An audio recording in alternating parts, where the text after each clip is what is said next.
ત્યારે એની રાણીઓ રોકતી હતી કે પ્રભુ હવે બસ કરો, કેટલુંક તમારે દેવું છે. સુદામાને દેતા સંપત્તિ અને એની રાણીઓ રોકતી તોય એ દીકરા ખાડીને ખવડાવે. આપણો કાઠિયાવાડી હોય ભલામણા, એ આપણું કાઠિયાવાડી હોય. વિચાર કરો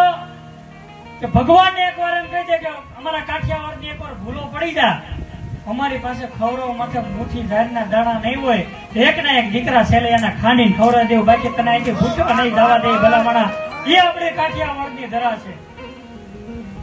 અને આપણું ગામડું કેવું હોય તો કે ચબૂતરા ને છોરા હોય, ઘરમાં દૂધના દોરા હોય, ઘર ખેતર ને પાદર હોય, પ્રેમ ભાવ ને આદર હોય, એ હવા ઉજસ મજાના હોય, હિદુ તણા ખજાના હોય, ગાય ગોવાળ ને ગાડા હોય, ધણપટ ને પાડા હોય, એ હય ઉતાર ને મોતી હોય, વાળા કુમાર ને ઘાંચી હોય, રસ્તા કાચા પાકા હોય, શેરીએ શેરીએ નાકા હોય, બાયુની કમરે કૂચી હોય, ગામમાં એક ગોર હોય, હારા કામમાં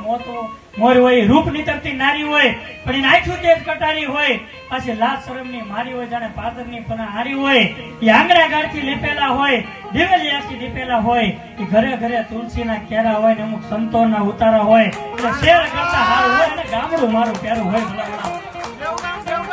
એ આ ગામડાની